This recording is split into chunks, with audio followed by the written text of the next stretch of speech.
আন্তর্জাতিক বৌদ্ধবিহারে সম্প্রীতি ভবনের ভিত্তিপ্রস্তর স্থাপন অনুষ্ঠানে বক্তব্য রাখছেন সেনাপ্রধান জেনারেল ওয়াকারুজ্জামান। সরাসরি চলে যাচ্ছি সেখানে।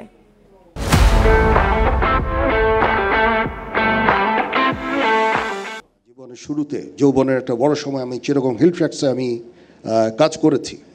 সেখানে আমরা ওতপ্রোতভাবে বৌদ্ধ সম্প্রদায়ের সাথে জড়িত ছিলাম। সেখানে অনেক কঠিন জীবনদান অনুষ্ঠান হয়েছে, সেখানে গিয়েছি এবং তাদের সাথে ওতপ্রোতভাবে আমরা কাজ করেছি। আমরা চাই চিটাগং হিল ট্র্যাক্সে পার্বত্য চট্টগ্রাম যেন শান্তি বিরাজ করে, তার জন্য যা কিছু করতে হয় আমরা করতে রাজি আছি। সমগ্র দেশে এই সাম্প্রদায়িক সম্প্রীতি রক্ষার জন্য যা কিছু করতে হয় সেটা আমরা করতে সবসময় সদা প্রস্তুত থাকব।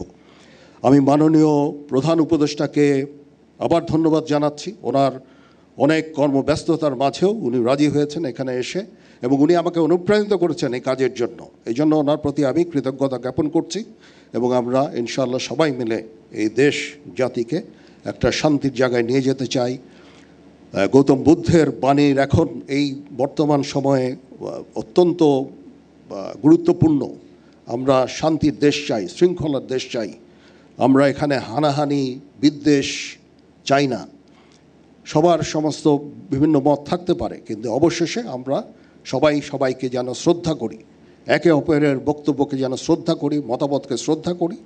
আমাদের নিজস্ব মতামত থাকবে, সেই অনুযায়ী আমরা অবশ্যই কাজ করব, কিন্তু আমরা একে অপরের প্রতি যেন শ্রদ্ধাবোধটা থাকে সেদিকে আমাদের লক্ষ্য রাখা অত্যন্ত জরুরি।